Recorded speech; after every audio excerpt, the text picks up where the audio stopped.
guy that mentored me in real estate always said never fall in love with the project. I always joked that I fell in love with this building. When I walked in and saw these stained glass windows, I'm like, oh my gosh, like I want to try to save this building. Welcome to The Russell, a 23-room Airbnb hotel in East Nashville, the coolest neighborhood and one of the hottest tourist destinations in the country. The rooms have all been curated by one of Nashville's most well-known designers, and they did not hold back at all in this church that was originally constructed in 1904. Micah Lacher, the developer behind this project, was intentional in keeping as much of the original structure as possible when bringing a profitable hotel to life. Today, we're going to sit down with him to learn the story of the deal behind this project, and be sure to stick around till the end where we're going to go into how profitable these micro hotel investments can be in case you'd like to do one yourself, and you won't believe what he's doing with all of that cash.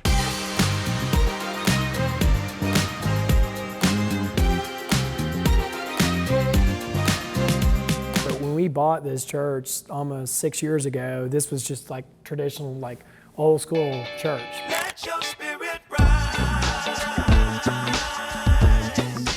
Let your spirit rise. Our goal as we were redeveloping was to try to save like the historic elements, which, you know, as a developer ended up being really cool because it made us create this awesome, for a small hotel that only has 23 rooms, we have this huge, beautiful lobby, but it's based around these two stained glass windows. A little bit of backstory, my day job is redoing shopping centers all over the country. We buy old, tired shopping centers and then repurpose them for higher and better uses. And then when Airbnb came to Nashville, we read an article about it and we're like, well, let's try it, you know? Let's do this. Let's do it. Let's do this. Early days Airbnb, it was like a license to print money. Like it worked very well. But what happened over time is my friend and I were like, man, this is super inefficient. I had this idea. I was like, it'd be super cool if we just build a bunch of them in one building. And so I was like, well, I'm gonna try this in a more of a hotel setting. So we built 6 rooms downtown. So we got in this business 7 years ago. Well, so tell us about like the guest experience. So this is the main entrance here. That's right. And you've set this up kind of as an Airbnb hotel, so you don't really have a full staff on site at all times. If you book with us, you'll get an email immediately, and then the day you're supposed to check in, you'll get a text message that says, here's how you get in the building, here's your unique code to get in your room, and so you know everything's secure. Our staff is available 24/7, either phone or text or email, but they're not physically here, so there's no front desk. So we have to make it very clear in all of our online marketing, like a different experience, because we do sometimes have people that check in and call and say, I can't find the front desk. And we're like, there is no front desk. Right. And as you know, historically, like any hotels below basically 100 rooms weren't financially viable unless they were like super luxury, thousands a night. If we had to have a full-time staff 24/7 here, it would eat up all of our profits. It wouldn't make sense. It wouldn't make sense. A lot of people don't realize, and I didn't know this either, but these churches were built in residential neighborhoods. So the underlying zoning single-family home. Well, that started about a year battle with the neighborhood to get this zone, because as you know, people don't like change, and we just felt so confident that we were going to be a good neighbor that we're like, we're just going to go for it anyway. So we finally got it zoned and then started the construction on it.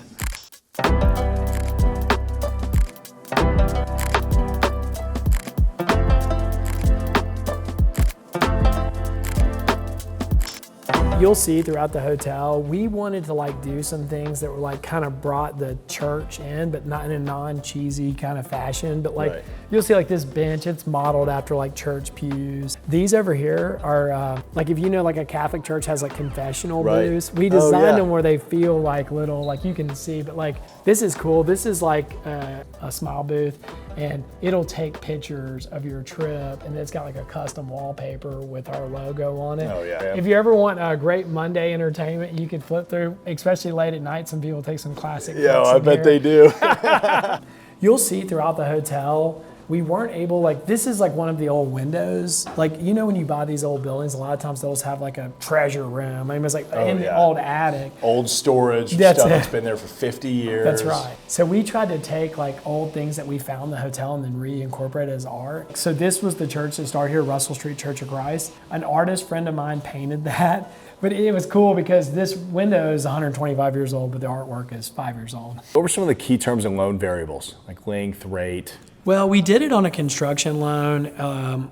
Like for projects like this, we usually try to do the first 2 years IO just to give us a runway if things don't pick up as quick. Because as you know, like you open a new project and you don't know like how quickly the market's going to adapt to it. We knew long term, if we looked a couple years out, we're like, we know at stabilization, we feel good about this. We don't know how long it's going to take to get there. And as you know from our world, like one of the worst things you could do is commit to a loan payment, and then you're going back to your bank going, hey, the occupancy didn't pick up as fast, it's a little slower, you know, people aren't finding us yet. They're not gonna wanna help you after the fact. So I always try to set our loans up very conservative on the front end. And then great, if you're outperforming, then you can just do some principal pay downs, but usually you need that time for the market to catch up with your vision. The third floor where we're walking now, so we're on the second floor going up to the third. This is a really neat story, and you know this, you develop as well, but sometimes like you have plans and then you're willing to change the plan as you go along if it can make a better project. But when we designed this with our architect, it was only gonna be 2 floors and 18 rooms. And then when we got up here, this was an old attic. And these beams were so cool, and they've been sitting hidden by this attic for 100-something years. Are these the original beams? These are all original. So we've had to restabilize, like this is obviously not original, but like all these are original, these tension straps and everything. Really? And so when we got up here, we're like, man, wouldn't it be amazing to build a couple rooms and do this sitting space and just re-expose all this and people can actually enjoy it. So you'll see like we added skylights because it was gonna be super dark in here, but like we added an additional 5 rooms up here, which from the revenue model really helped us as well. It's pretty nice. Yeah, it's because you already had your basis in the land no matter how many units you get. And we have fixed costs, like we don't have to add like an extra staff member just because we have 5 more rooms. So, as the density did help, and frankly, it's helped our financial model a lot over the years. I bet we spent an extra like $400,000 to add that floor, and it added $2 million of value. But I knew we could refinance and get our capital back. So we had to overfund our equity along the way, but it was for the big picture. Thankfully, it wasn't for cost overruns. It was mainly just to add 5 additional rooms.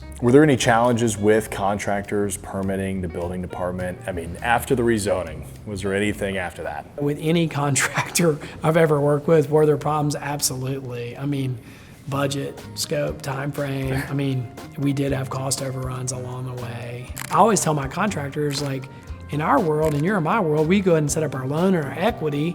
You just can't come up with cash out of nowhere. And when the contractor is telling you it's $4 million, you're like, are you sure? And they're like, yeah, man, I built some contingency in.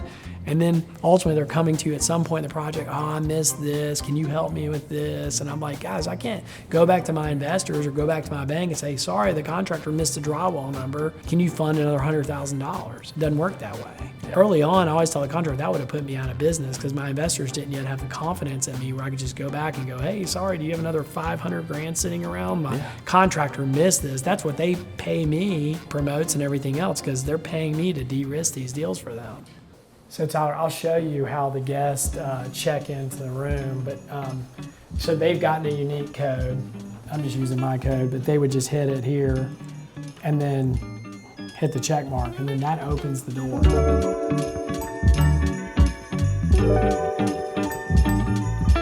So this was the pastor's office when we bought the building, and that fireplace had been here forever. And like that wall line, how it's curved there was original. Everything else you see is new. We took all the old pews from the church and then created these custom headboards. So we cut down the old the ends, which are the cool part, and then built a custom bed on it. We tried to do just different things to honor the history of the building, reincorporate the architectural elements, but also make it work for a modern guest. Yeah, I think that it makes so much sense as a developer to do that. And I don't know why that's such a novelty in this industry. Because yeah, maybe it makes your life a little bit more difficult, right? Because you can't just order that from Amazon. That's right. But it also adds a level of character that most hotels aren't going to have. That's right. Everything in the rooms, we tried to make them so visually pleasing where somebody will post a picture of this room, they're not just on a generic white marble, dark tones, leather, what every other hotel is that's a nice corporate chain. Really today, it's more of like, how can we create these Instagrammable, shareable moments throughout the entire property so that we're just getting a bunch of different pictures and a bunch of different shares and a bunch of different stories coming out of the property. That's right. You're coming to Nashville to have fun. You're with your wife or your friends or whatever, and it's like you just want, okay, check into my room. I don't want to talk to anybody. I just want to drop my bags and go to a restaurant, go have a drink, whatever. And so that this has allowed that for people where it's like, why would you wait in a line if your room's ready? Then why wouldn't you just be able to check in? And now it's becoming more common to have this model, but we've been doing this model for 7 years now. That's great. And the reason we did is, and we'll get into our mission later, but we were trying to keep our overhead down so we had more dollars to give away to our charity partners.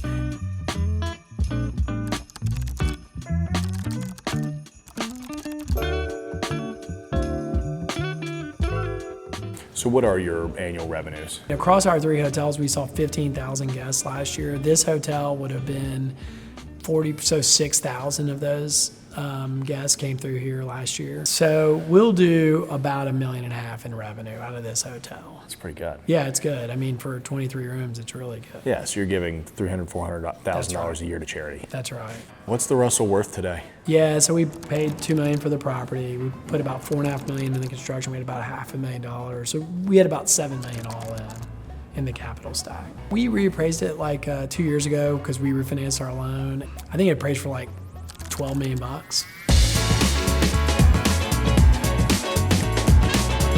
What was your original time horizon for owning the property? Did you always plan on this being a long-term hold, or was this supposed to be a 5, 7, 10-year deal?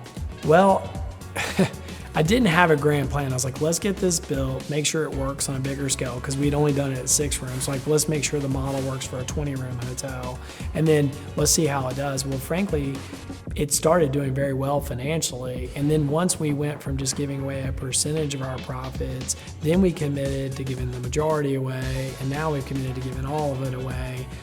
I've had crazy offers to buy this property over the years because I always joke, it's like a vanity play. Like rich people want to like own a cool hotel, like tell their friends, oh, I own this cool hotel. But I was like, man, the day I sell that, the giving stops to all of our charity partners. So for now, I'm like, it's a forever hold for me just because the mission behind it. What the hotels have done has been like a constant funding stream for our charity partners. They know that, this one's getting 50 grand a year. Like they just know. So it's been a lot of fun just to be a funding stream. They know they can depend on it to underwrite their overhead. That's great. If you've caught the bug from the Russell and you want to start doing these projects yourself, check out this playlist here on Boutique Hotel Investments. I'll see you there.